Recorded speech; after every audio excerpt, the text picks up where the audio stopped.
शुरू कर भाई जरा एक बने शुरू कर हाँ जी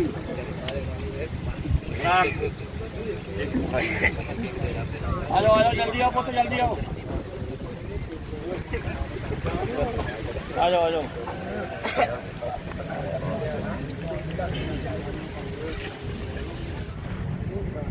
जो बागबान ने शौक ना भेजे ना फ्रूट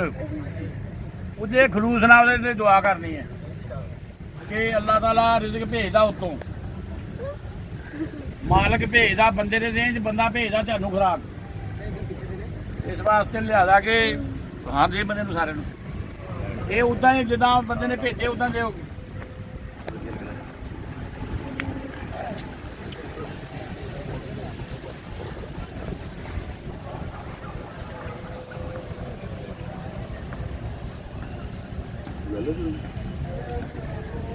अच्छा जी तुम समझ गए हैं भी खुराक के बारे च बहुत जरूरी है खुराक होनी बहुत जरूरी है खुराक के नाल जिहदे कोल हालात नहीं ना ठीक है कि खुराक दे वो मैंने मालक ने नहीं दस्या चोरी बंदे नाल दे तो कि शायद कई बार बंदे दिल की गल होती कि यार नाल दे पता लग जाए वो जो नुकसान कोई नहीं होता बंदा उदों छोटी उम्र होती है बंदा अपने आप को अपना महसूस जिहा करता कि यार वो ये कहने माड़े घर का कोई गल नहीं वो सिस्टम असीं चला लांगे अल्लाह दी रहमत कोई ना कोई सबब मालक बना दूगा जिदा कोई बाहरों सपोर्ट करता बंदा चुप करके आराम नाल उस बंदे को फड़ा चुप कीते चुप करके आराम नाल घेस नूं लैके अपनी बड़ी गेम कर सकता अगे जो प्लेयर थे वो इन्ने तैयार हो जाते थोड़ी खुराक ना हूँ थोड़ी जी खुराक ना तैयार नहीं होंगे प्लेयर हूँ प्लेयर जी अगे 2 किलो ना 10 किलो ना तैयार होता हूँ मन ना तैयार होता चौथा हिस्सा ताकत खुराक के घट है पूजा पा रखनी बड़ी औखी होंगी है खुराक सुन लो मेरी गल खुराक रखनी भी बहुत जरूरी है जिदा कोई बंदा पैसे जिन्हें बंदे को पैसे चार आए ना घर दो बंदे ने आकड़ आकड़ के करते कबड्डी के प्लेयर भी नखरा होता कि यार मैं प्लेयर बन गया आकड़ के नहीं गई तो बाद आप मेरा मालका उन्होंने इस काबिल किया ये ना देखा करो कि प्लेयर बन गया नहीं बड़ा प्लेयर बन गया मैं रोड मेरी जरूरत है जिदा बड्डू कहता हम कोई गल नहीं पता ले लेंगे मैं कि मैंने लै कबड्डी के कभी टेंशन नहीं लगी कि यारों फलाना बंदा भर्ती हो गया मैं रह गया जो मालक ने तेरा रिजक देना उदों तेरा रिजक मिल जाना जो रिजक मिलना वह मिल जाना इस गल थोड़ा जहा महसूस ये ना करा करो बिल्कुल ही ट्रेनिंग से जोर दो कि आप हर बंदे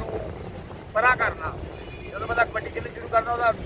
पौडे होंगे पौडे सान पहले उस्ताद कोल जाई उस्ताद कोल जा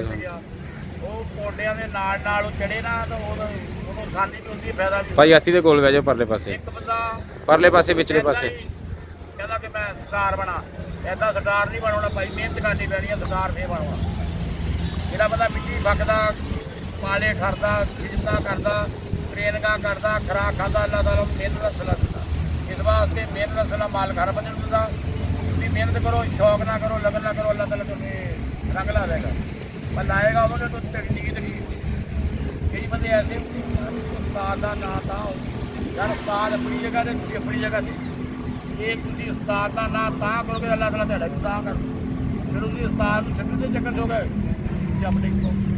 इस वास्ते ना किसी को घटाने की कोशिश करनी है ना किसी को ये कहना कि उसका नाम उच्चा हो गया उसका तुहानूं कोई उस्ताद का नाम उच्चा हो गया तुहाडी वजह हो गया उस्ताद को खुशी है यार मेरे शागिर्द बड़े वफादार है मेरे अच्छे शागिर्द है मेरा नाम उच्चा कर दे ਤੁਹਾਨੂੰ ਇਹ ਹੋ ਜਾਣਾ ਕਿ ਤੁਹਾਡਾ ਨਾਮ ਉੱਚਾ ਨਾ ਹੋ ਜਾਣਾ ਤੁਹਾਨੂੰ ਇਹਦਾ ਰੰਗ ਲਾ ਦੇਣਾ ਇਸ ਵਾਸਤੇ ਮਿਹਨਤ ਕਰਨ ਦੇ ਵਿੱਚ ਰੱਤਾ ਬੇਗੋਰੀ ਨਾ ਕਰਿਆ ਕਰੋ ਬੜਾ ਇਹ ਬੜਾ ਜਿਹਾ ਪ੍ਰੋਗਰਾਮ ਹੈ ਬੇਟਾ ਪੂਰਾ ਲੱਗਦਾ ਜਿਹੜਾ ਆਂਦੇ ਕੋਈ ਨਹੀਂ ਪਤਾ ਸਟੂਡੈਂਟ ਕਲੀਅਰ ਜਿਹੜੇ ਛੁੱਟੀ ਕਰਦੇ ਉਹ ਸਿਰੇ ਨਹੀਂ ਚੜਦੇ ਭਾਜੀ ਛੁੱਟੀ ਨਹੀਂ ਕਰਦੇ ਠੀਕ ਹੈ ਮਿਹਨਤ ਕਰੋ ਬੰਦਾ ਚੱਕ ਟ੍ਰੇਨਿੰਗ ਲਾਇਆ ਇਹਦੇ ਨਾਲ ਸਾਰੇ ਦੁਆ ਸਲਾਮ ਲਓ ਉੱਠ ਕੇ ਫੇਰ ਮਿਲੋ ਜਰਾ ਰੈਡੀ ਗੋ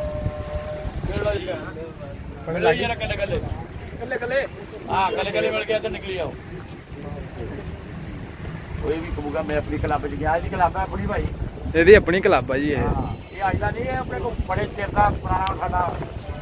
साडी टीम का बड़ा खास बंदा जी फोटो भी खिंची नाल कले कले आओ कले कले ओए इधर भी देख मामा कैमरा लगे की बुढ़े दी जंप करदा ये देखी जा उधर कैमरा ठीक है उधर गलबात हो रही है बंदे बंदा भी खुश होगा कि लै भी बड़े अच्छे बंदे